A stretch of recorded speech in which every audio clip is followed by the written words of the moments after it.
vous d'être aussi nombreux et nombreuses ce soir. Merci aussi au Théâtre de l'Œuvre de nous accueillir encore une fois. Merci à la librairie Transit qui est là depuis le début et avec qui nous allons encore faire un très long chemin au regard de notre proximité éthique et politique. Et merci aussi aux éditions Cri et Cri qui sont là également depuis toujours et je pense qu'ils seront là également très très longtemps. Avant de passer la parole à Nora qui va nous parler un petit peu du déroulement de cette soirée, je voudrais finir mon propos par une autrice qui nous a beaucoup inspiré, qui est Audre Lorde et que je souhaiterais partager avec vous et qui nous dit « Si nous considérons comme un luxe notre besoin de rêver, notre désir d'amener nos esprits au plus profond de notre foi, alors nous renonçons à la source de notre puissance, de notre féminité, nous renonçons au monde futur auquel nous aspirons. » Alors continuons à aspirer à des utopies, à un monde autre et meilleur. Merci beaucoup.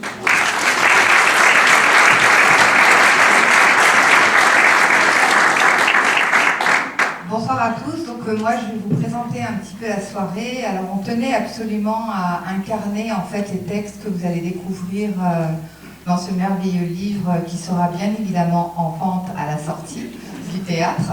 Lou est là parmi nous et va assurer la caisse. Ah voilà, il a levé la main, regardez-le, repérez-le. Donc on est vraiment très heureuse de vous accueillir toutes et tous au Théâtre de l'Œuvre. On Soraya remercier déjà. On va vous projeter dans un premier temps une petite vidéo qui en fait va montrer les différentes photographies et les peintures qui figurent dans ce livre. Parce que, contrairement aux textes qui peuvent être lus, les photos ou les peintures ne peuvent pas être lues. Donc on va vous les montrer. On a fait un petit montage et merci beaucoup à Raquel. Où est Raquel?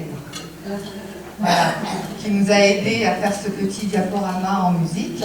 Donc ça c'est dans un premier temps. Ensuite on va ponctuer la soirée de moments de lecture. Des lectures qui seront faites par les auteurs et les autrices qui sont présentes ce soir. Les auteurs et autrices qui sont absents malheureusement seront lus par d'autres. Et enfin, on fera voilà, la lecture d'autres textes encore. Il y aura beaucoup de lectures, donc soyez patients. Et enfin, pour terminer cette soirée, on voudra vraiment échanger avec vous. Donc on attend vos remarques, vos réflexions, vos questions. En tout cas, on veut échanger avec vous. Voilà, pour cette soirée.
Jusqu'à l'étouffer, mais cela m'était devenu impossible. Alors le schéma corporel, attaqué en plusieurs points, s'écroula, cédant la place à un schéma épidermique racial. Dans le train, il ne s'agissait plus d'une connaissance de mon corps en troisième personne, mais en triple personne. Dans le train, au lieu d'une, on ne laissait 2, 3 places. Déjà, je ne m'amusais plus. Je ne découvrais point de coordonnées fébriles du monde. Déjà, j'existais en triple. J'occupais de la place. Frantz Fanon, dans Les damnés de la Terre, 1961. Corps en suspens, l'histoire d'une dépossession. Corps en suspens, la rencontre, l'association et l'articulation de ces mots suggèrent de se laisser surprendre par l'opacité, l'indécidable, l'insaisissable, l'arrachement, voire le démembrement. Démembrement qui nous oblige à emprunter de nouveaux chemins. Des chemins des corps abjects, des corps désossés, des corps trapus, des corps difformes, des corps inclus à exclure, des corps possédés, des corps torturables, des corps sacrifiables, des corps tuables, mais aussi des corps sociaux, des corps philosophiques, des corps politiques, des corps en transe, des corps en résistance.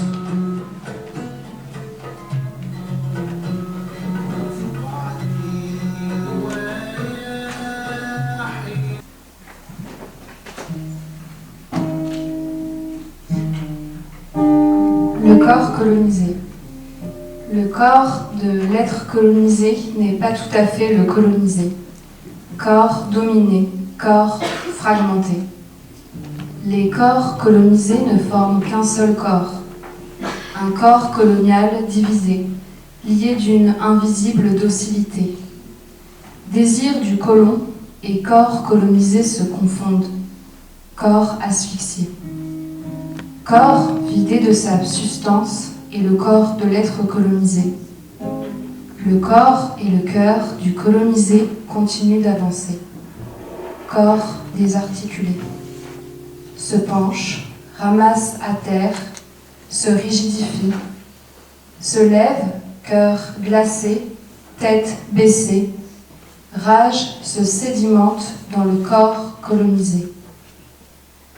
Corps colonisé par milliers suspendus aux cieux, compose avec une autre gravité. Corps du colonisé lève les bras au ciel, s'agenouille, mains et front caressent le sol, Dieu de la terre. Le temps d'une prière, corps colonisé se suspend, pénètre un espace-temps qui désinfecte les plaies. Chemin retrouvé, cœur et tête se battent pour dignité. Corps colonisé se soulève, mais corps colonisé continue de voyager, transperce les cuirasses d'héritiers. Chair colonisée se transmet, micro-sillon de cellules engrammées. L'héritier vit en corps mémoire, corps à symptômes incorporés, rage en effraction dans l'esprit de l'héritier. Corps de l'héritier croit être le corps colonisé, stratification dissimulée, mais corps colonisé est à retrouver. Segments des goudrons qui conduisent ma vie. Je suis trajet, je suis goudron, mon corps est une autoroute. A1 autostrada del sole, A11 autostrada del mare, A12 autostrada azzurra, bleu clair, jusqu'à Genova. A10 autostrada dei fiori, Genova Ventimiglia. A8 autoroute provençale Ventimiglia-Aubagne. A52 D6, A7 autoroute du Soleil de France, traversée des quartiers nord, arrivée à Marseille.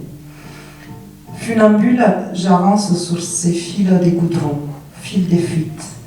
Kilomètre après kilomètre, mon corps est un chant, chant inconsolable. Mon corps est une voie rapide, mon corps est une halte aux aires de service.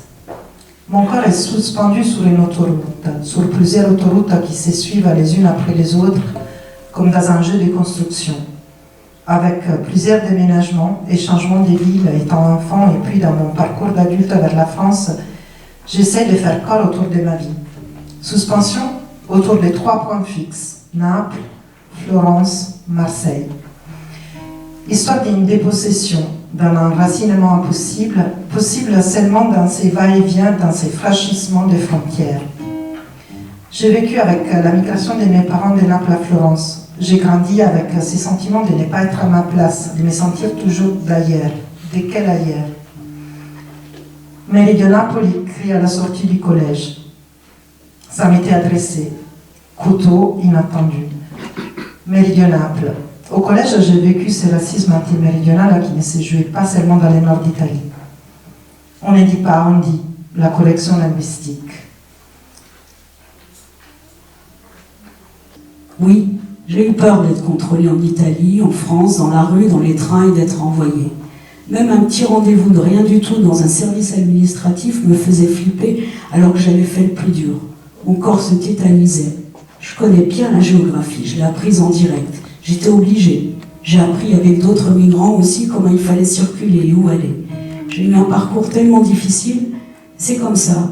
Je suis capable d'aller partout, je suis un voyageur et aujourd'hui je peux me déplacer sans peur, avec des papiers. Aujourd'hui j'ai des papiers, j'ai réussi mes études, je travaille. Je ne sais pas comment j'en suis arrivée là. Le courage, la force, savoir être discret surtout pour me faire oublier dans la rue, ne pas créer de problèmes en étant bien habillé, avoir la classe, être sportif, ne pas ressembler à quelqu'un qui est à la rue. J'ai passé du temps dans les salles de sport, c'était comme un refuge. Je me suis sculptée, ça me faisait du bien à ma tête, à mon corps. Je suis restée sportif. Mais au fond de moi, je n'oublierai jamais les choses horribles. J'ai vu des hommes tomber du bateau, on n'a pas pu les sauver. Pourquoi il a fallu vivre tout ça? Je me dis que j'ai appris à grandir vite. Oui, j'ai grandi vite. Tout ça, je peux le raconter aujourd'hui parce que je suis sortie de la galère. La pensée décoloniale est celle qui émane d'un corps qui porte les blessures et les traumatismes du colonialisme et de la colonialité. Mon corps est un lieu d'assomption de mon positionnement de personnes blanches dans un système de suprématie blanche et en conséquence un lieu de réponse aux propositions que la pensée décoloniale adresse aux personnes blanches. Grande fan de Monique Wittig et de Bellux, je pense qu'on peut naître guerrière ou bien le devenir.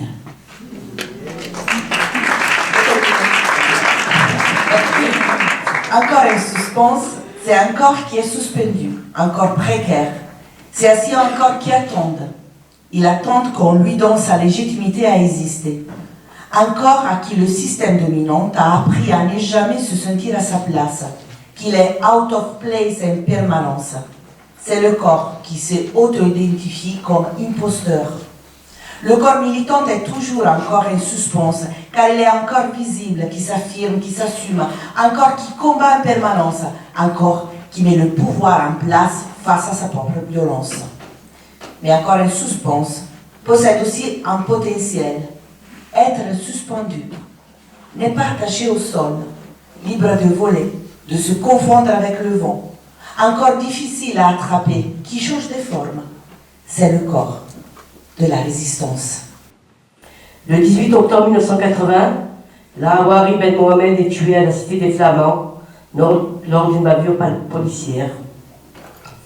Comme pour Naël CRS, Jean-Paul Taillefer aboie froidement un autre ange, à bout portant, de 2 tirs de mortels de mitraillette lors d'un banal contrôle.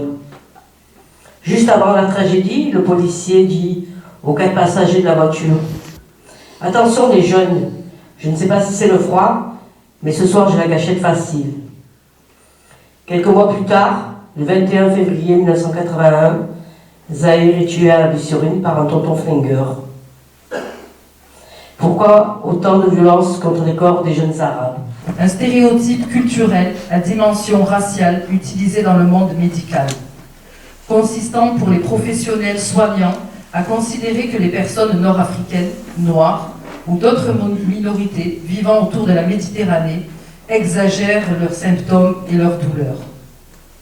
Autrement dit, des représentations idéologiques qui induisent directement des conséquences sur la prise en charge des personnes concernées. Voilà à ce propos la mort en 2018 de Naomi Musanga, en raison notamment de la mauvaise évaluation du SAMU de Strasbourg de sa douleur. Le journal 20 minutes titre « La jeune femme a-t-elle été victime d'un préjugé baptisé syndrome méditerranéen ?» Indéniablement, certains secteurs du soin en France reposent sur des traitements discriminatoires qui sont le produit de représentations et de prénotions partagées par des soignants, couplés à un phénomène de déni sur ces questions de racisme et de discrimination. Merci à vous pour ces premières lectures. On souhaitait, avec Nora, mais toutes les personnes aussi qui sont sur scène, vous dire quelques mots sur la manière dont cette collection Silence barré est née, et ce qui fait qu'aujourd'hui, cette deuxième publication s'appelle Corps en suspens, Histoire, avec un S, d'une dépossession. Alors, Silence barré est né au départ dans un groupe de femmes, des femmes qui avaient en commun d'être rattachées à l'histoire de l'immigration post-coloniale. Et dans ce groupe de femmes, on se réunissait très régulièrement, d'abord au début sous forme plutôt de cercles de parole plutôt informels, au départ, voilà, pour échanger sur nos blessures sacrées, pour échanger sur ce qui faisait violence, pour échanger sur les mécanismes de disqualification, de délégitimation auxquels nous faisions face. Et nous étions, pour quelques-unes, chercheurs, militantes associatives, art thérapeutes, libraires, bibliothécaires. Et à chaque fois, lorsqu'on ressortait de réunions ou d'espaces que nous traversions, notamment des espaces professionnels, mais plus globalement un certain nombre d'espaces sociaux, eh bien, nous avons ce ventre-là qui se déversait dans la pièce. Et avec finalement un petit peu cette encre-là qui se déversait dans la pièce, on avait envie de prendre cette encre-là pour tâcher toute cette pièce-là. Et c'est comme ça que nous avons décidé finalement, pour pouvoir nommer ces mécanismes-là, de les inscrire dans un processus de transformation, parce que pour nous c'était une véritable urgence, parce que pour nous c'était douloureux, ça nous réveillait la nuit, ça fabriquait une forme de mise en abîme permanente. Et nous avons décidé de nous réunir donc très régulièrement autour d'ateliers d'écriture. Et l'atelier d'écriture a été un véritable espace de soins, nous permettant de nommer ces mécanismes-là, à travers des ateliers d'art-thérapie également, et des ateliers d'art plastique.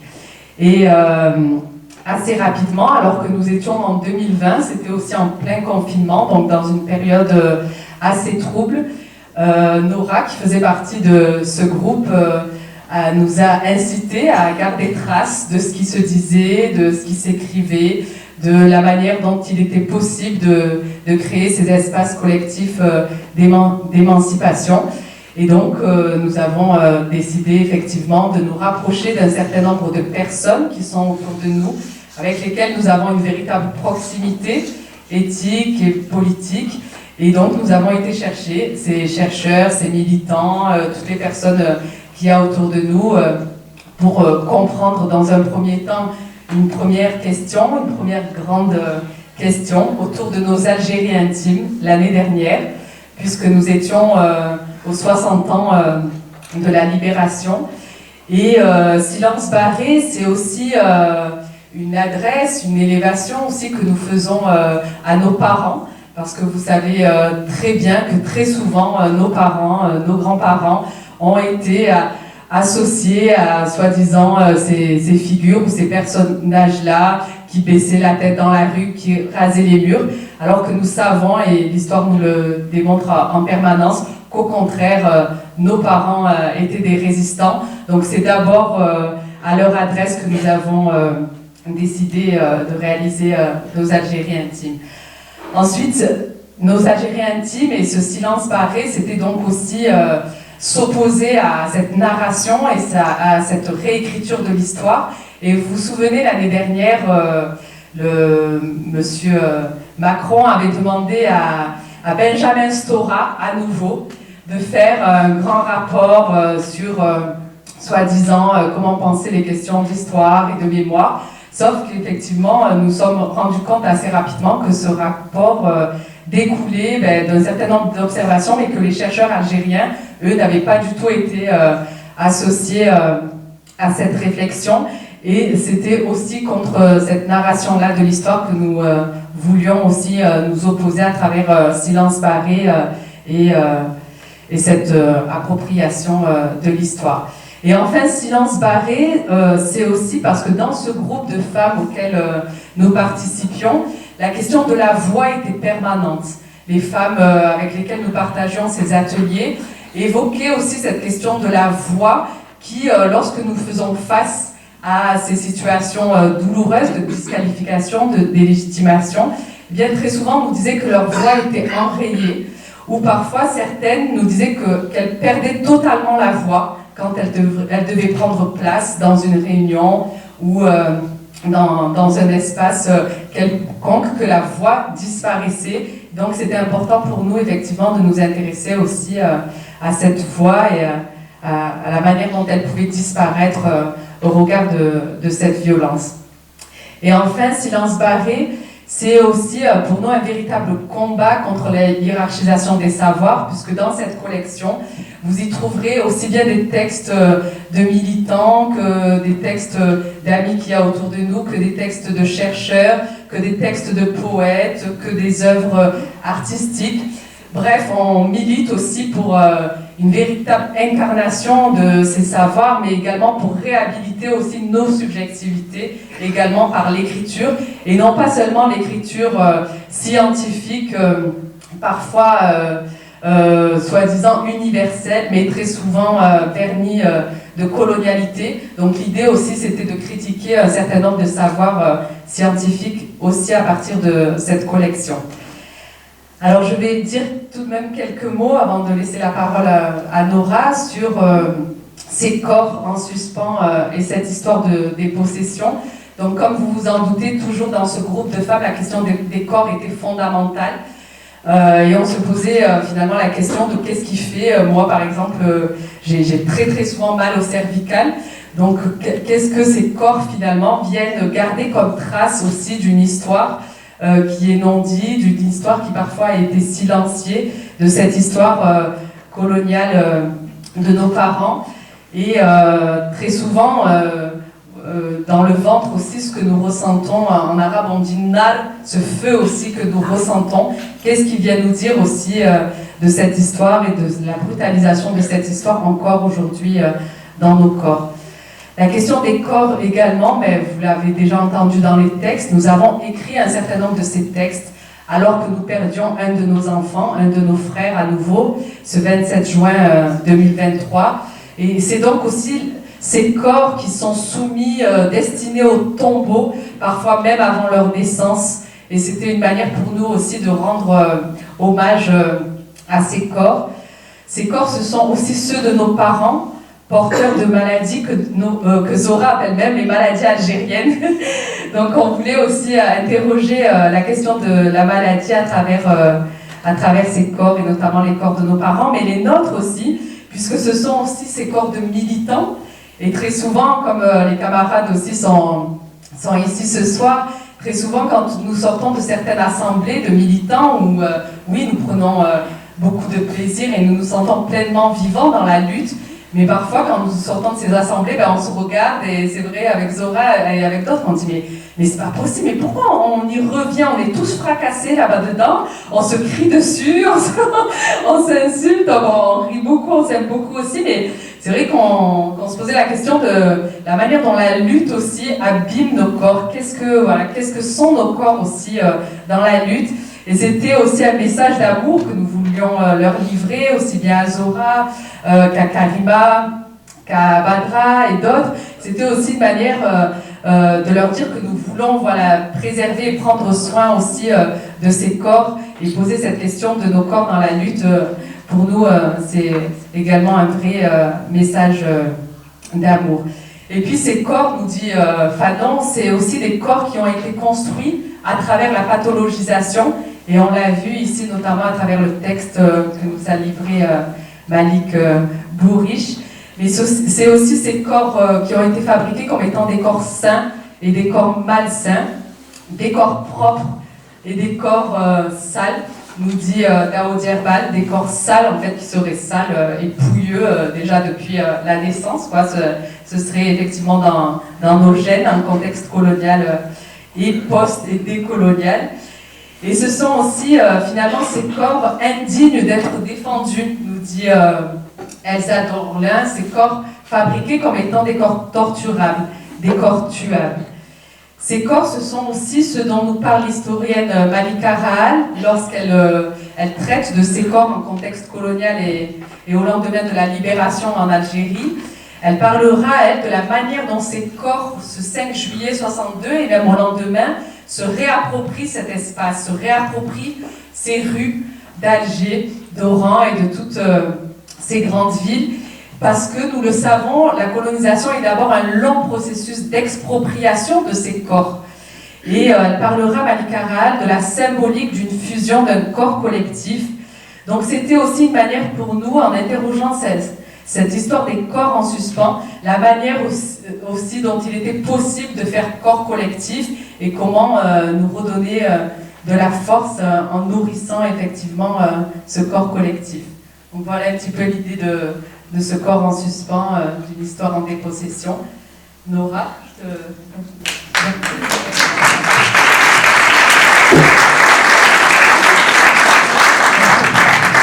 C'est toujours très difficile pour moi de parler après Soraya, parce qu'elle est tellement...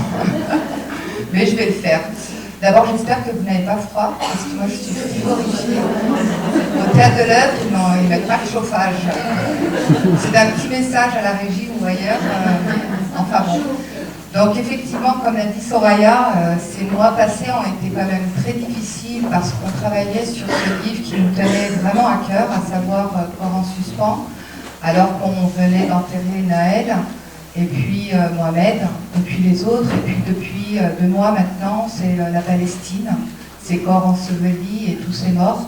Et c'est vrai que travailler la question du corps, tout en les voyant disparaître les uns après les autres, c'était engageant. C'était vraiment une aventure à la fois très particulière et qui nous impliquait, nous engageait également nous-mêmes en tant que corps, esprit et âme. Mais on l'a fait. On l'a fait avec beaucoup de joie, d'amour partagé. On l'a fait avec beaucoup de chance parce qu'on a eu effectivement la chance de proposer d'abord de travailler sur cette question à différentes personnes, des personnes qui nous inspirent, qui nous portent, qui nous nourrissent. Donc les personnes que vous avez ici présentes et celles qui ne sont pas là malheureusement parce qu'elles ne pouvaient pas pour des raisons de calendrier, pour des raisons de calendrier, on va dire le plus simplement possible. Et il était important pour nous de respecter ce qu'on s'est dit avec Soraya au moment où on a décidé de créer cette collection Silence barré. Donc vraiment il y a un trait qui barre le silence, en respectant donc 4 choses essentielles pour nous. C'était l'importance accordée à la subjectivité, vraiment. Ensuite, la déhiérarchisation des savoirs, l'entremêlement des écritures, et puis le regard artistique. Alors moi, je suis très contente ce soir, je sais qu'ils veulent rester dans la pénombre, mais il y a Johanna Muller et Kamel Kelif par là. Donc on est ravis de les savoir parmi nous, avec nous. Ils ne monteront pas sur scène, mais ils sont là. Donc c'est vrai qu'il y avait ces 4 choses qui sont vraiment fondamentales dans notre manière de travailler et de porter ces différentes thématiques. Il y avait nos Algériens intimes l'année dernière, cette année c'est le corps en suspens. Et donc la manière dont on a voulu travailler correspond à la même manière que le livre précédent, à savoir mêler différents types d'écriture. Il y a une première écriture qui est de l'entretien oral, ou en tout cas une écriture orale. Donc on a rencontré 4 personnes avec lesquelles on s'est entretenu. Donc on va vous livrer tout à l'heure encore des moments, des extraits de lecture qui seront portés par certains d'entre nous. Et donc c'est Norman Ajari, c'est Yazid Atala, c'est Radija Chapuis, Sahraoui Chapuis, évidemment un 4e, Mathieu Ripoust, voilà, qui ont répondu à un questionnaire. Le même questionnaire a été soumis à d'autres personnes qui ont préféré en fait répondre par écrit, c'était plus simple. Donc là, c'est Léla qui est avec nous. Mais il y a également, alors je prends ma feuille parce que là, pour le coup, je me souviens plus de tout le monde. Donc il y a Léla Ben Sharif, il y a Raquel Borghi qui est avec nous, donc elle a partagé avec vous un petit extrait. Il y a Saïd Bouamama, il y a Malik Bourish qui est avec nous. Il y a Tassadit Imash, Abdelatif Chawit, il y a également Shora Makaremi, qui n'est pas là. Voilà, pour les personnes qui ont répondu à ce questionnaire. Donc c'est vraiment une parole subjective, un regard particulier sur cette question du corps en suspens. Et en fait, il est important de préciser que la question du corps, en fait, traverse toutes les sphères de notre vie au quotidien, de notre vie en général. Donc il était important pour nous, en fait, il était surtout impossible pour nous d'aborder toutes les questions. C'est la raison pour laquelle on a décidé de focaliser sur certains points en particulier. Donc il a été question, bien évidemment, de la mort, vu qu'on était en train de la vivre en tant que témoin, mais de la maladie, de la marginalisation, de la manière dont les corps sont pénétrés, traversés, marqués par des stigmates, les stigmates de l'assignation, le racisme. Donc il y a eu toutes ces thématiques. La maladie revient tout le temps, parce qu'en fait elle est portée par chacun et chacune d'entre nous différemment, bien évidemment. Donc il y a toutes ces thématiques qui ont été abordées de différentes manières, depuis la place que chacun et chacune occupe et occupait. Voilà. Ensuite, il y avait quoi? J'ai perdu le fil. La question de l'effacement. La question, oui, qui nous interpellait énormément, mais on l'a vu au moment des manifestations. En fait, on se demandait comment, à un moment, en fait, il y avait une soudaine apparition, mais massive, populaire, massive. Bon, lors des manifestations, c'est évident, mais à d'autres moments également. Mais généralement, un effacement, ou en tout cas une volonté d'effacement de ces corps. Donc cette question nous interpellait. Et de toutes ces questions entremêlées, on s'est dit avec Soraya, il faut qu'on aille explorer. Et en tout cas, voilà, ce livre, c'est une exploration. Donc une première exploration à travers ces deux types d'écriture, les entretiens oraux, les entretiens écrits. Ensuite, on voulait absolument qu'il y ait un autre espace, un espace d'écriture créative. Donc c'est creative writing en anglais. Donc là, vous avez quasiment toutes les personnes qui ont participé aux ateliers d'écriture. Donc il y a Samia, il y a Mariam, il y a Zora, il y a Christophe, il y a Farida, il y a Nadia, il y a Soraya et moi. Et donc voilà, il était nécessaire pour nous d'offrir cet espace en fait à chaque fin, voilà, d'avoir cet espace pour pouvoir s'exprimer, de dépasser et de mettre un peu de mots doux ou tendres dans, voilà, autour de cette question. Et pour compléter en fait cette exploration, ce champ corporel, et c'est aussi parce que c'est la marque de fabrique, ou en tout cas l'identité éditoriale de la collection Silence, on voulait qu'il y ait un regard artistique. Et donc on n'a pas choisi les personnes au hasard, c'est des personnes avec lesquelles on a un lien particulier, ou en tout cas une proximité, une affinité, une amitié ou un amour particulier. Donc c'est la raison pour laquelle on a sollicité Johan, la Moulère, j'en ai parlé, Kamel Khelif, Sami Adris, qui est une amie depuis, je ne dis pas, 30 ans, 40 ans. Il y a, donc là j'ai juste une petite minute en plus, après je me tais, je vous promets.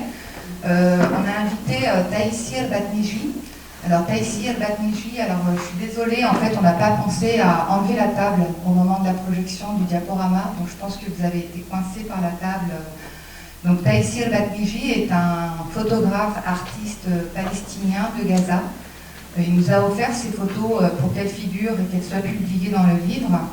La série qui est publiée dans le livre et qu'on a pu voir en diaporama s'appelle Gaza Walls, donc les murs de Gaza.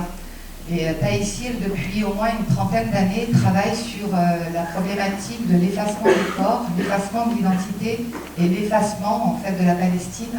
Et quand il a pris ces photos, ça faisait je ne sais combien d'années qu'il n'avait pas pu retourner à Gaza du fait du blocus.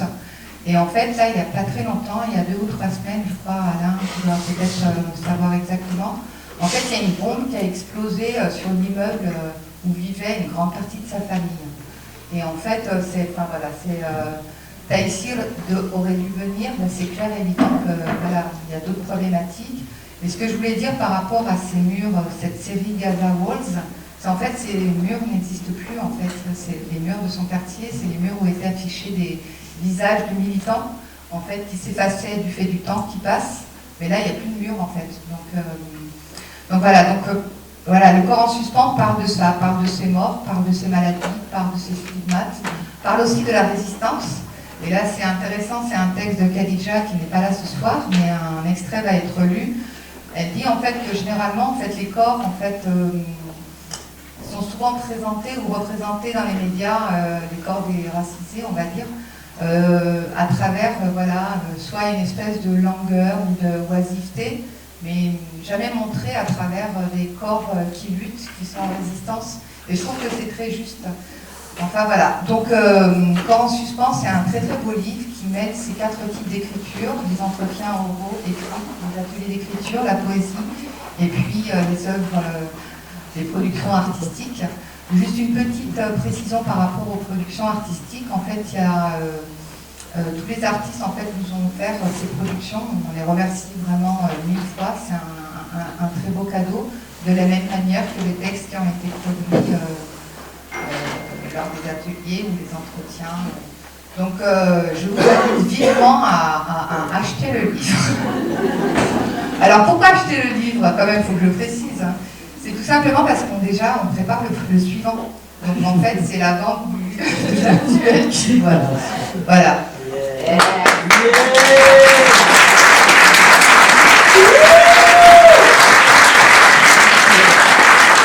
Alors, juste avant de vous proposer une nouvelle lecture, on vous a dit qu'on allait vous nourrir de lecture.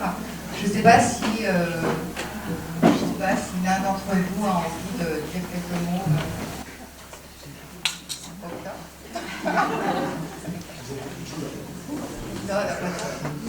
Bon, ben alors on vous propose. Donc il faut rendre à César ce qui appartient à César.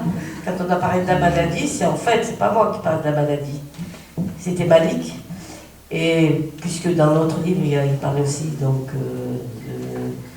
c'était dans le guide colonial, où on parlait des maladies. Et à un moment donné, on a commencé à rire parce qu'on a parlé des maladies algériennes. Donc bon, on va les citer quand même. Le diabète, le cholestérol, l'estomac, l'hypertension, le surpoids, etc.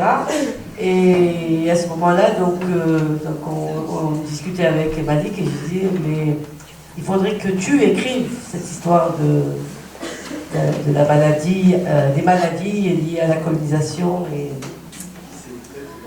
donc c'est peut-être le projet des filles qui ne nous écoutent pas, qui parlent entre elles. Voilà, donc c'est vrai que c'est que moi, quand je voyais tous nos vieux, là, c'était l'autre, il avait le diabète, le cholestérol, etc.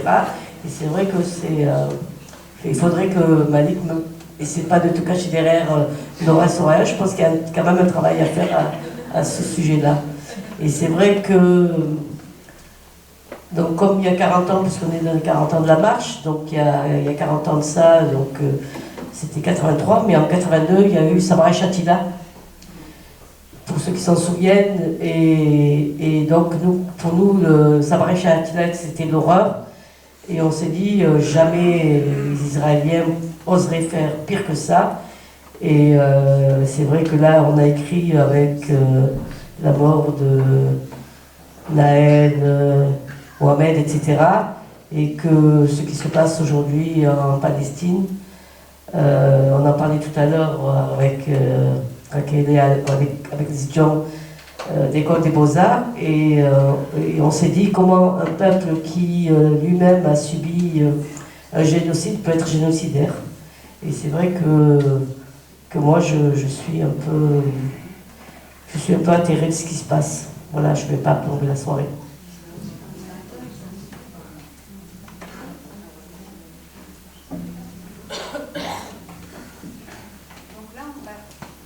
On va lire des extraits de textes des personnes qui ont contribué à Corps en suspens, mais qui malheureusement ne peuvent pas être là ce soir.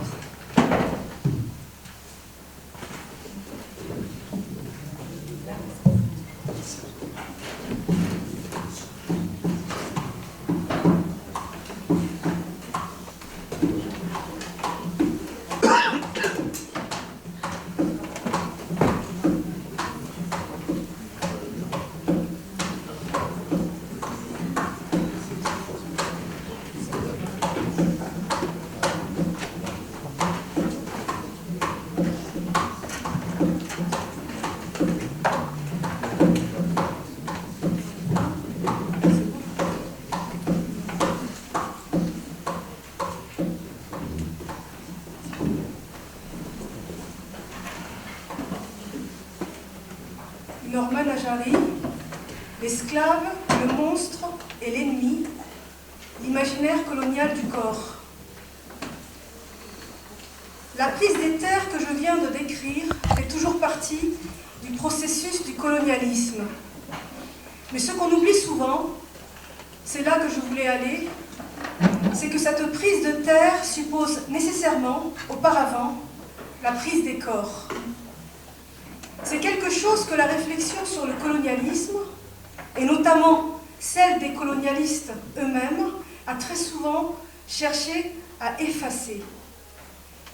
C'est pour cela que tout le vocabulaire juridique considère les territoires colonisables, c'est-à-dire les territoires non européens, comme des territoires sans maître dans le droit international.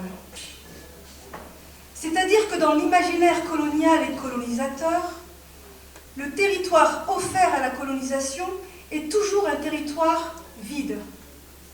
En tout cas, un territoire dont les habitants n'ont pas l'intellect, n'ont pas de capacité cognitive et des compétences juridiques telles qu'ils pourraient résister à la prise de leurs terres.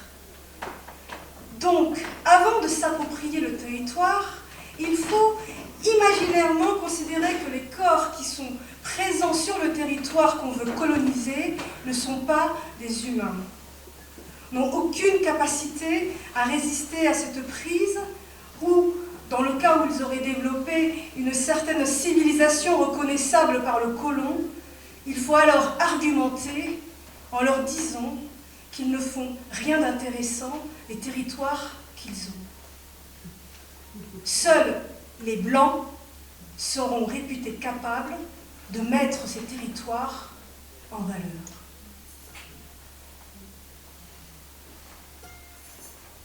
Je pense que la déshumanisation a toujours une fonction d'humanisation des autres. Elle facilite l'humanisation des autres. Le fait de produire un déchet sous-humain est paradoxalement ce qui permet une réassurance de sa propre humanité. Et ça me semble évident qu'il y a une gratification symbolique, libidinale, c'est-à-dire placée au niveau du désir dans ce type d'acte. On ne peut pas, je crois, les réduire à une simple fonction d'intimidation. On ne peut pas juste supposer que c'est pour qu'ils restent sagement, que c'est pour qu'ils restent à leur place, les tenir en respect, qu'ils aillent bien au travail, ou bien qu'ils restent sagement au chômage, qu'ils n'embêtent pas la bonne société. Bien sûr, cela en fait partie, mais précisément, la limite de ce type d'explication, qui est fonctionnelle ou fonctionnaliste, c'est qu'il y a toute une dimension de cette violence qui excède toute fonctionnalité. Et précisément, la violence institutionnelle, qui consiste à garder un cadavre dans un congélateur pendant des années, en fait partie. De même, l'acharnement sur la plaque commémorative, l'acharnement sur les corps d'autres crimes policiers dont je puis parler dans certains de mes articles ou de mes livres, tout cela excède, explose toute logique utilitaire. Ce sont des violences qui n'ont pas d'utilité. Elles sont une gratification immédiate pour les personnes qui les commettent.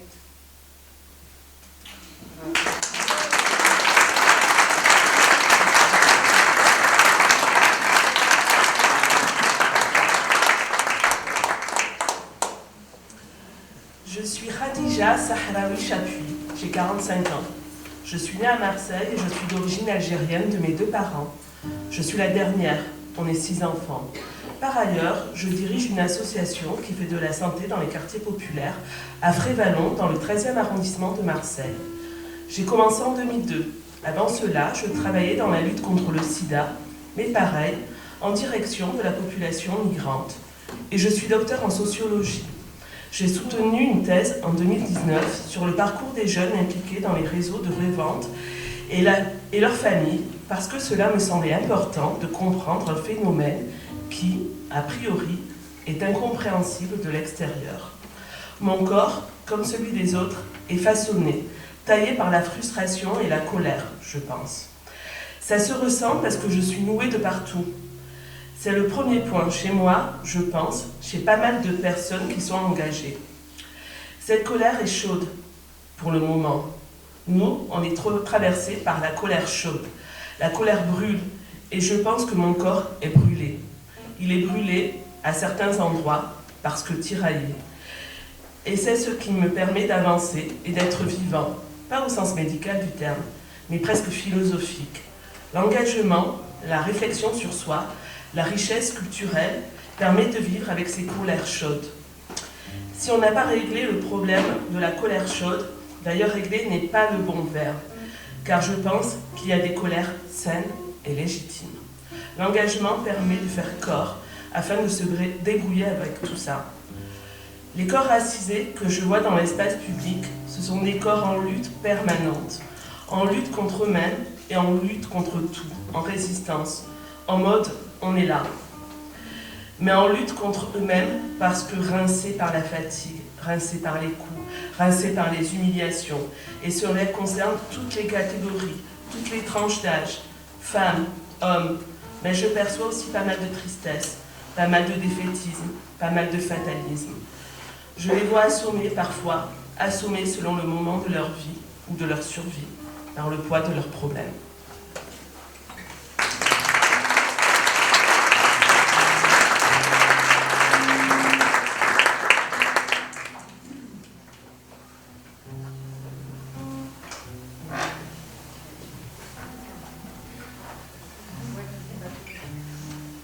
Mathieu Rigouste, que j'ai le plaisir de lire. Notre corps est pénétré ou traversé par nos engagements politiques, sociaux, intellectuels, militants, créatifs, de différentes manières. Je dirais qu'il y a des sortes de fluidité de nos corps et de nos manières de performer notre existence au monde. Nous sommes pris et fabriqués dans et par ces champs de bataille socio-historiques. Nous nous adaptons sans cesse aux rapports de force et de sens dans chaque situation. On ne navigue pas de la même manière avec son corps et son identification, et on ne les performe pas de la même manière, on ne les subit pas de la même manière quand on est à Alger au début du XXIe siècle, ou à Gennevilliers à la fin du XXe, ou dans un amphithéâtre où on attend de vous une parole professorale, ou bien dans une manif, un atelier d'éducation populaire, un bâtiment occupé avec des familles sans papier, ou un entretien sur notre rapport à nous-mêmes. J'ai l'impression que le rapport qu'entretiennent les minorités avec les maladies est un champ tellement important et tellement vaste, parce que toute la modernité capitaliste et occidentale est aussi organisée autour de cette définition du pur et de l'impur, du sain et du malsain, de la raison et de la sauvagerie, de la civilisation et de la barbarie. Les mondes de l'altérité sont en permanence renvoyés à ceux de la maladie que la modernité viendrait soigner, mais aussi mettre à distance.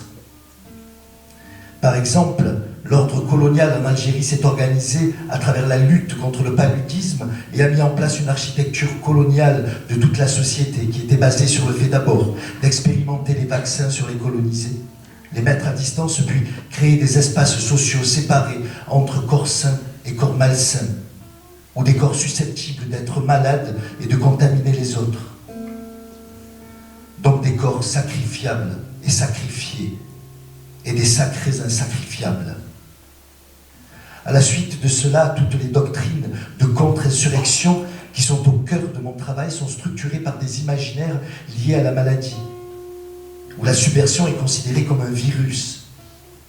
On parle de virus communiste, de virus communautariste, de virus islamiste, qui viendrait contaminer le corps social, le corps national. Là, on revient sur toute la métaphore générale de la modernité capitaliste autour de la philosophie de Hobbes, de l'État comme un grand corps formé des individus nationaux. Et tout ce qu'il attaque est renvoyé dans l'ordre de la maladie. Donc la contre-insurrection, comme je l'explique dans mon travail, qui est devenue une sorte de logiciel mondial de gouvernementalité sécuritaire, associe tout ce qui menace Tout ce qui gêne la reproduction des dominations a des formes de virus, a des formes de maladies. Et aussi parce qu'en termes de justification, ça permet d'empêcher la réflexion critique.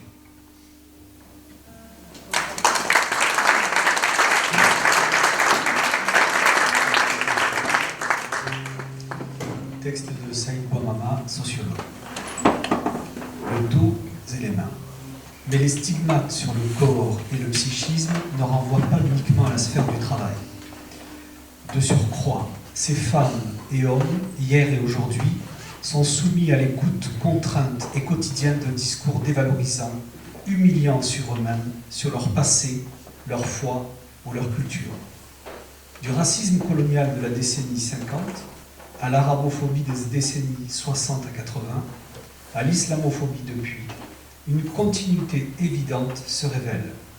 La fonction sociale et systémique de ce racisme, aux formes variables dans le temps, mais au fond identique, n'est rien d'autre que de produire un sentiment d'incertitude permanent, de précarité durable, d'instabilité prégnante, afin de faire accepter une assignation économique destructrice des corps et des esprits, de soi et des siens. Pour des raisons multiples, un silence assourdissant et continu de couvrir largement ces dégâts, et continue de couvrir largement ces dégâts physiques et mentaux de l'immigration postcoloniale. En 2010, je décidai de tester ce silence en introduisant systématiquement dans mes conférences une phrase formulée comme suit. Nous avons tous un frère ou une sœur, un père ou un oncle, une mère ou une cousine, malade mental, interné, alcoolique ou drogué, et cela est en lien avec les discriminations que nous subissons. Le silence qui suivait cette phrase était lourd, chargé d'électricité et de frissons, porteur d'une émotion collective visible dans de nombreux regards. Aucune parole en public n'émergeait alors, mais j'étais littéralement débordé à l'issue de la conférence par celles et ceux voulant me souligner l'importance de briser le silence sur ces dégâts corporels et psychiques de la condition immigrée postcoloniale se reproduisant avec quelques variables dans la condition de leurs héritiers. Plus que jamais, nous devons garder à l'esprit ces mots déjà anciens de Karl Marx à propos de l'esclavagisme. Le travail sous peau blanche ne peut s'émanciper là où le travail sous peau noire est stigmatisé et flétri.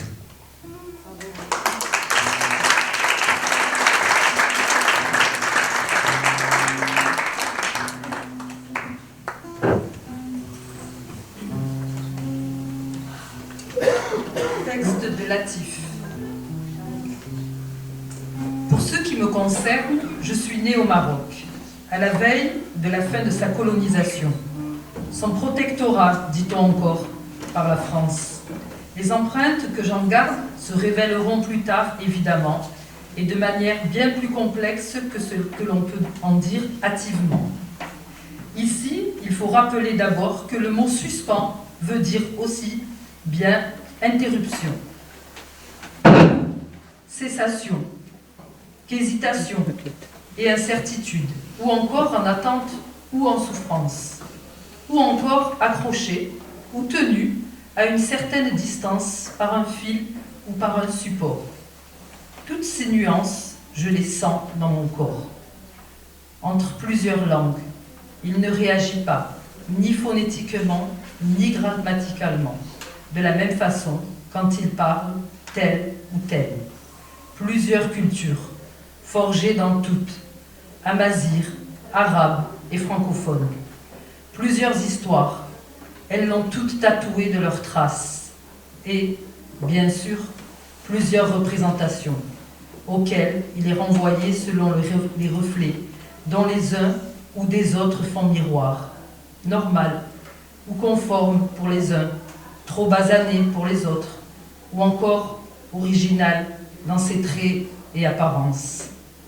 Le corps est toujours suspendu dans ses images et reflets.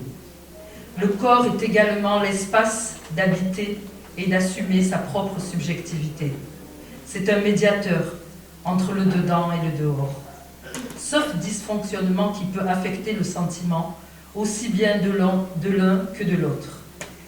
Un psychanalyste, Didier Anzieux, avait théorisé la chose avec son concept de moi-peau. Notre moi est la projection psychique de notre peau. Enveloppe psychique à l'exemple de notre enveloppe Charnel, pardon.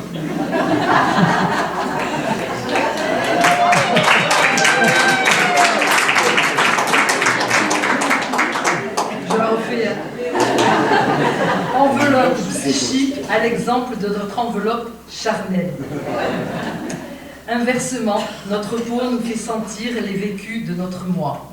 Rien d'étonnant donc à ce que, dans l'espace social, ou mieux encore relationnel, privé ou public, notre corps, par le biais de notre peau et de nos mots, exprime notre subjectivité en réaction, dans le sens de l'expression d'une réaction à fleur de peau, de reconnaissance ou d'indignation, en obligeance ou en emportement et colère.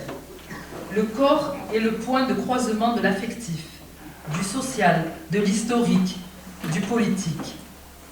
Aussi est-il souvent l'objet ou la cible de tout biopouvoir, comme disait Michel Foucault.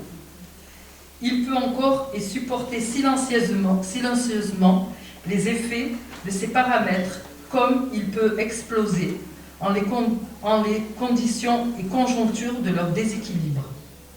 Il est donc à surveiller par tout pouvoir qui s'arroge le droit de le faire. Et les moyens technologiques d'aujourd'hui sont encore plus redoutables dans ce sens que ceux d'hier.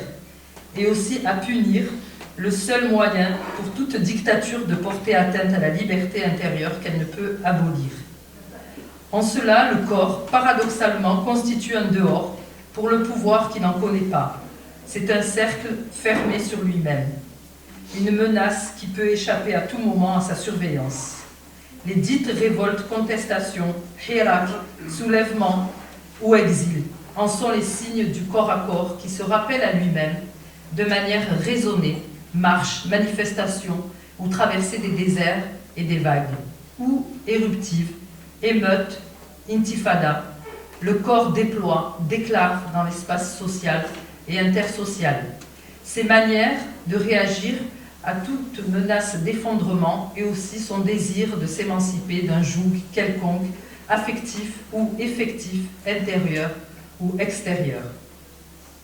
Nous vivons, nous semble-t-il, une époque étrangement régressive, où l'actuelle figure de l'étranger remet en exergue son corps d'une manière hallucinante, à la fois corps noir, dans le choc des images, et corps cadavre, dans le poids des mots et des inventaires lugubres qui les accompagnent, comme au temps les plus sombres du gouffre de l'entreprise esclavagiste.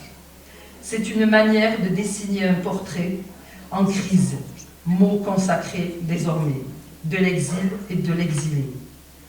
Noir, même s'il y en a d'autres, et réfractaire à toute loi. C'est un portrait où l'on fait parler les corps d'une certaine manière, en spectre menaçant. Qu'est-ce qui est saisi de la nécessité de l'exil de ces corps? On n'en sait trop rien, sinon cet éternel rêve de cocagne que l'on projette sur ces corps. Et également, et au passage, une vraie cocagne à protéger contre eux, pour ceux qui n'en sont pas persuadés. C'est hallucinant, en termes à la fois de traitement des images de ces corps, les visibles et les invisibles, du déni des problématiques de l'exil, une économie capitaliste mondialisée et ses cohortes de dépossession, et de la désymbolisation de ce qui fait la caractéristique même de l'époque, une mobilité légitimée dans un sens et délégitimée dans l'autre. C'est une question énorme de ce temps et surtout insensée. On contraint des corps à se noyer en les empêchant par tous les moyens de se déplacer légalement. Et on fait semblant de s'indigner après devant ce symptôme tellement flagrant, la dénonciation d'un grand remplacement fictif qui fait oublier le grand déplacement effectif dans lequel on a engagé le monde. Or, il ne peut concerner seulement les capitaux, les finances, les technologies ou les expatriés. On ne dit pas des migrants, professionnels ou ayant droit et moyens de le faire. Et pas non plus seulement les sécheresses ou les épidémies. C'est désormais la bonne et même vieille arche. On partage ses abris et ses houles, ou bien elle emportera tout le monde dans le même échouage. Cet aveuglement politique est proprement, oui, hallucinant, alors que chacun est désormais appelé à habiter son corps, comme son nom ou sa langue autrement, non plus accolé à un territoire, mais adossé au mouvement du monde.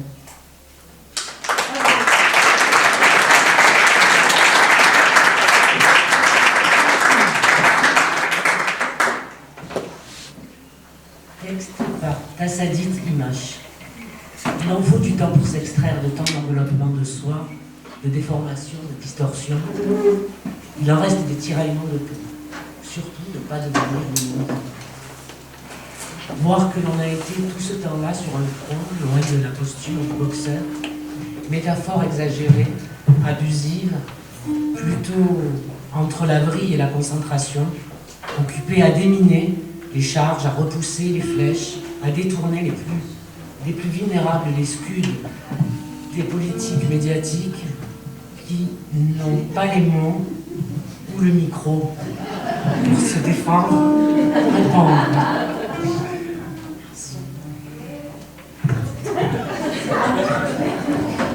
Il faut rester en forme, à peu près saine, comme tout le monde, pour continuer à écrire, à aimer, soutenir ses enfants, préserver sa famille, fréquenter assidûment ses amis, ne pas se fâcher avec ses voisins.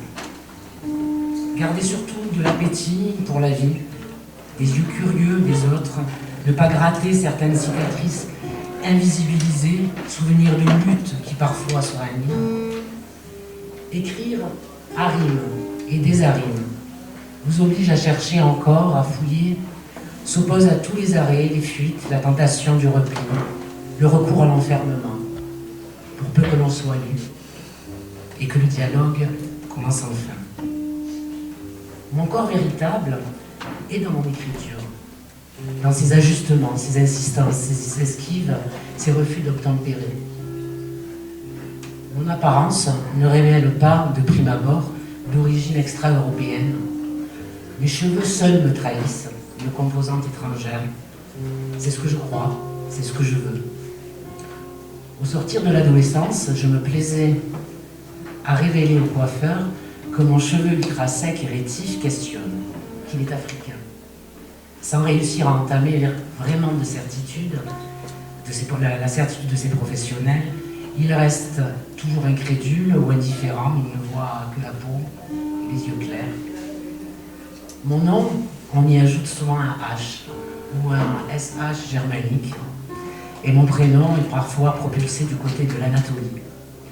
L'algérianité révélée, insaisissable du corps, ce sont les cheveux, presque crépus à la puberté, dont je constaterai avec irritation le pouvoir troublant ou attractif sur les hommes. Et ce qui me déplaisait me plaira. Il m'arrivera de m'absenter de ce corps au moment où il sera le plus visible. Charmeur, trompeur, ne croyez pas m'avoir vu déjà nu. Je n'y étais pas, entièrement masqué. Oui, ces mots seuls, à force de travail, sont ma chair véritable. Quoi qu'il advienne, il faut tenir ce coup menton en avant, tendu, qui affirme la fierté de sa théorie. Prête à l'opposition, même affaiblie, sur le point de se rompre, chaque fois que surgira la mémoire de la guerre d'Algérie et de l'histoire de la coloniale de mon pays.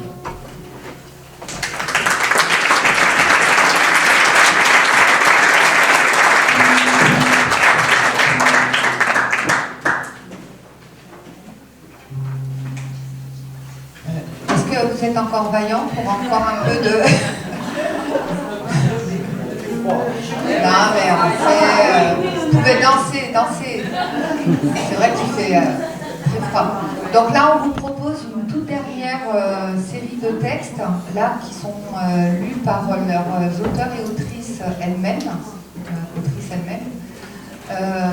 Donc c'est la dernière série et ensuite on pourra discuter en se réchauffant un petit peu. Je ne sais pas si on va réussir, mais donc voilà.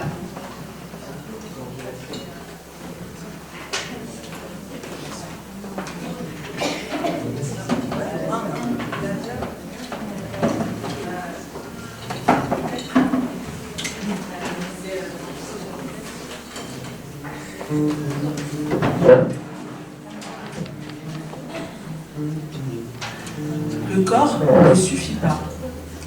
Je pense à tous ces corps que je croise et qui parfois ne me semblent être que des corps. Silhouettes jugées et jaugées. On les veut libres, mais comme il faut. Elles peuvent faire comme elles veulent, mais sans déranger. Elles font débattre, elles font parler. Elles excitent avec leurs jupes, elles dérangent avec leur voile. Corps des ouvriers qui ont travaillé 30 ans le nez dans l'amiante.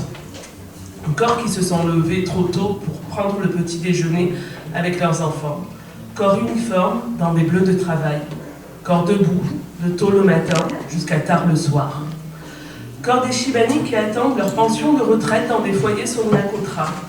Corps vieillis qui attendent le retour au pays et qui se demandent si le prochain voyage se fera debout ou allongé. Corps des silhouettes qui ramassent les poubelles et qui récurent les toilettes. Celles dont on ignore le nom car on ne les appelle pas. Corps qui tend la main à l'entrée du Monoprix. Corps assis en boule et qui attend qu'on donne et que le temps passe. Corps seul. Qui aime le corps assis à l'entrée du Monoprix? Corps en suspens quand rien ne va. Pas la bonne dégaine, les épaules rentrées, le sourire qui s'excuse, le regard qui fuit, la démarche pas assurée. Pas à sa place, pas chez soi, pas bienvenue, pas d'ici, pas les codes, pas les papiers, pas le réseau, pas l'argent, pas le corps qu'il faut. Je me demande souvent qui habite ces corps. Ces corps qui font partie de nos paysages urbains, qui sont-ils? Quelles sont toutes ces histoires particulières que de ces corps que je côtoie? J'aimerais en savoir plus. Le corps ne suffit pas. Le corps ne ment pas. Le corps ne ment pas. On a beau faire, il se la ramène de l'intérieur. Comme le dit la publicité, ce qui se fait à l'intérieur se voit à l'extérieur. Ne dit-on pas le chat dans la gorge, les papillons dans le ventre, les fourmis dans les jambes? On a beau faire et défaire, le corps maîtrisé, domestiqué, aliéné, s'exprime. La voix qui tremble, la respiration qui s'entend, le frisottis qui décante du brushing, l'odeur de transpiration sous la chemise en soie, la jambe qui s'agite quand il faut rester tranquille, les larmes qui montent quand il faut être forte, le fou rire au mauvais moment, le ventre qui gargouille en réunion de travail, la crampe qui fait mal quand il faut courir vite. Le corps s'exprime quand il faut se taire, le corps se montre en se cachant, cœur qui bat et corps en lutte. L'espace public m'apparaît souvent comme un espace de lutte. Je dois montrer bonne figure, avoir une figure. L'espace public demande à être multiple, gentil et cordial, mais à l'affût. Le corps se plie alors à une discipline permettant d'être affûté et futé pour se faire une place. Le corps ne ment pas. Et je tente d'en faire mon allié, celui qui témoignera toujours en ma faveur. Le corps ne s'oublie pas. J'écris à propos du corps, je me concentre sur mon corps. Les doigts qui tiennent le stylo, la main qui bouge grâce au mouvement du poignet, mon dos qui touche le mur sur lequel je suis adossée. Mes genoux fléchis portent le livre qui porte la feuille où glissent les mots. Mes pieds nus flirtent avec le tapis. Mes oreilles goûtent au silence. L'air entre dans mon nez. Ma poitrine bouge grâce au va-et-vient de l'air. Ma peau transpire. Ma gorge est sèche. Ma mâchoire se contracte. Mon corps existe. Il existe et pourtant je l'oublie souvent. Comme un amour que l'on oublie, que l'on ne regarde plus à force d'être assuré de sa présence inconditionnelle. Il se rappelle à moi parfois par des douleurs, comme un amour qui me dispute car je ne le regarde pas assez. D'autres fois, grâce à une danse, grâce à un rythme, grâce à une voix, des étirements, grâce à des mouvements, le corps me donne rendez-vous, comme un amour que l'on retrouve. On a beau faire et défaire, le corps ne s'oublie pas.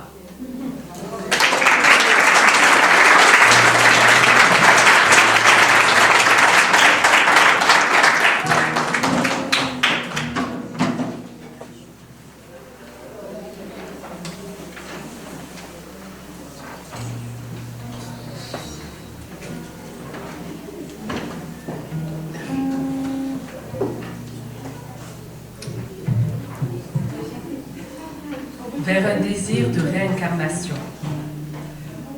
À nouveau, le spectre de la mort nous dévore, prend possession de nos corps.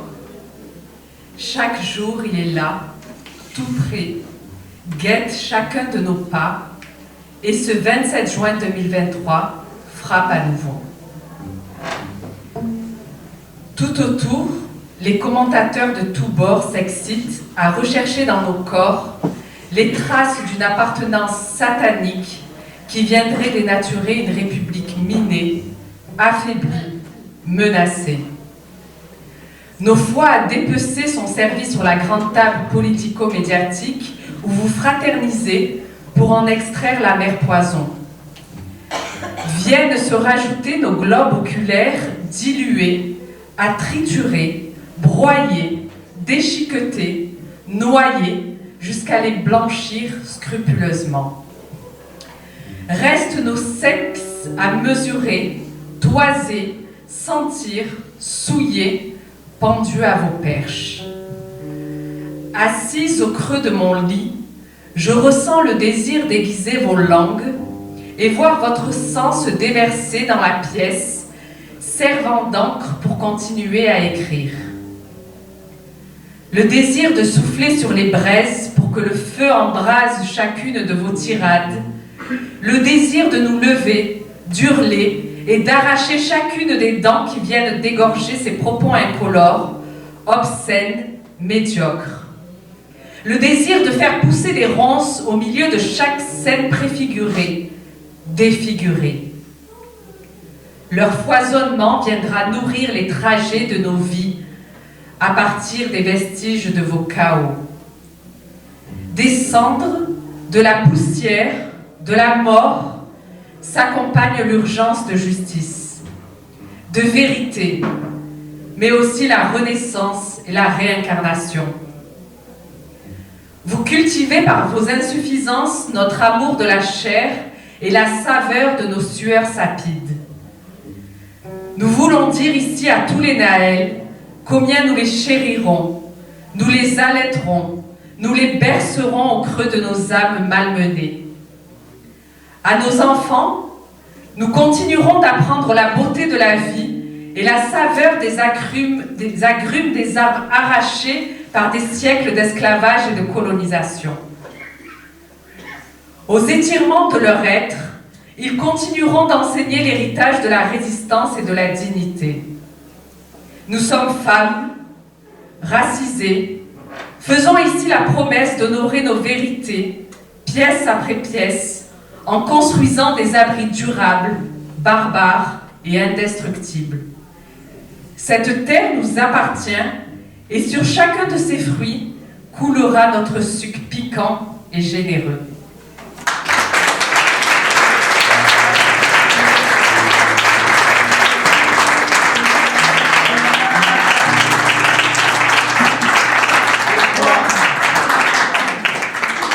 On va vous épargner, on avait encore 1h30 de lecture à vous proposer, mais je pense que le froid et voilà.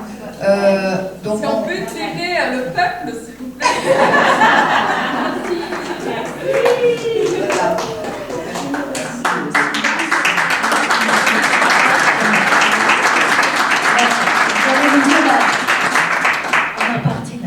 De silence, c'est d'oublier que vous vendez des livres aussi. Donc si vous livrez tout, ça va plus.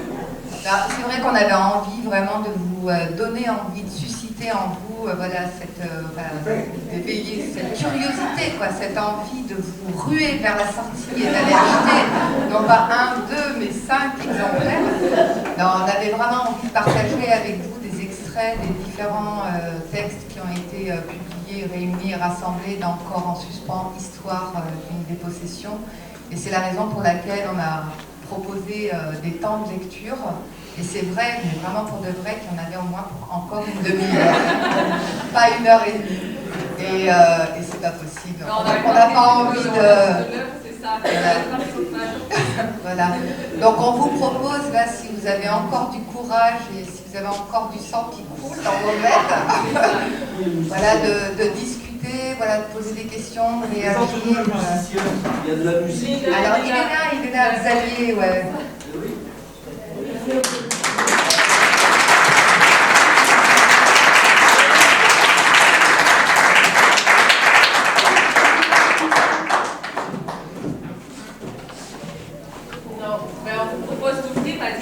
Que ce soit vous, voilà, si vous avez des questions, des remarques, des réflexions, n'hésitez pas à prendre la parole.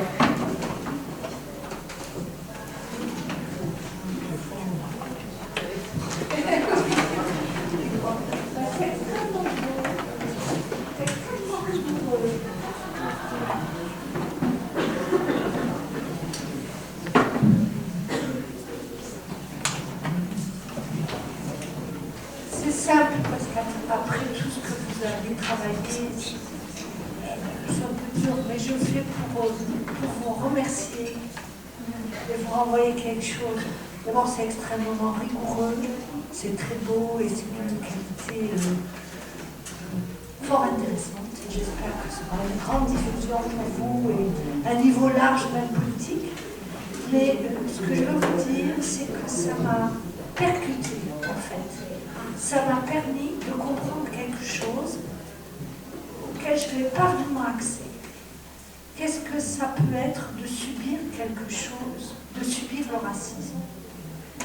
Je trouve que c'est charnellement qu'on le ressent. C'est violent quand même, hein, à entendre. Ça demande un certain courage de vous entendre aussi, enfin pas, mais quand même de passer, de prendre la passerelle vers vous, d'y aller vers vous. Il faut l'entendre. Voilà, c'est vraiment percutant. Je vous remercie.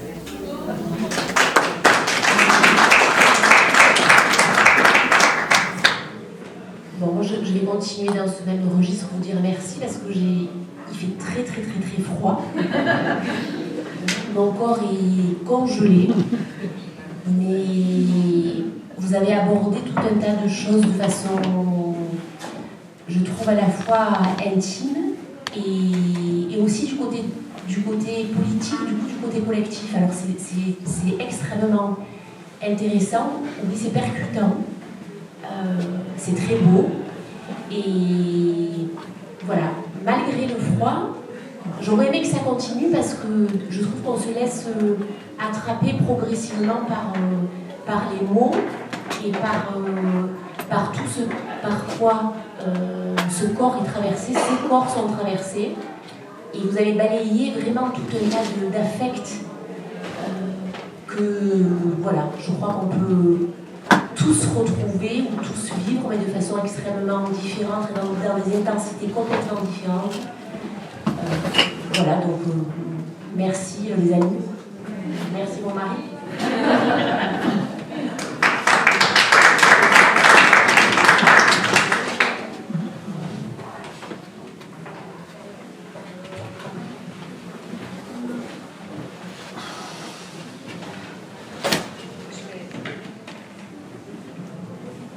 En fait, on a oublié avec Soraya de remercier certaines personnes parce qu'elle est juste en face de moi, donc comme ça, je m'en suis souvenue en la regardant.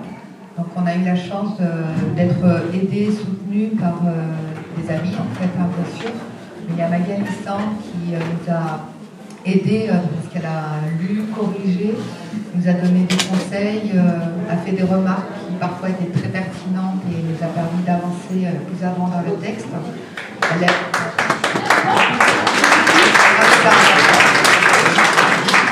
Alors après, la coquille est sournoise, il y en aura certaines voilà, que vous allez sans doute découvrir, mais a priori, voilà. Il y a Isabelle Bruno qui l'a accompagnée, mais qui n'est pas là.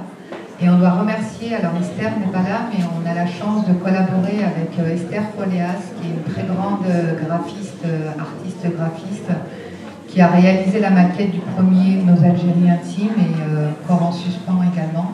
Ouais, elle n'est pas là, je vais la tuer. Voilà. Alors,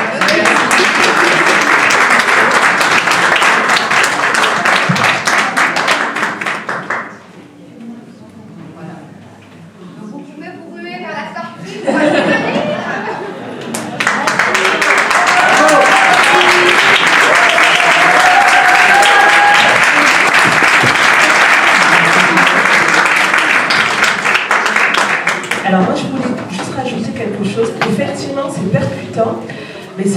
expérience que d'écouter des textes qui sont lus à voix haute. Il y a des textes qui doivent se lire plusieurs fois pour se laisser infuser doucement, avec douceur.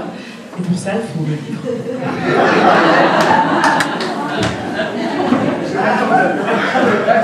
Et nous aussi, on a découvert, chacun d'entre nous a découvert le texte de l'autre.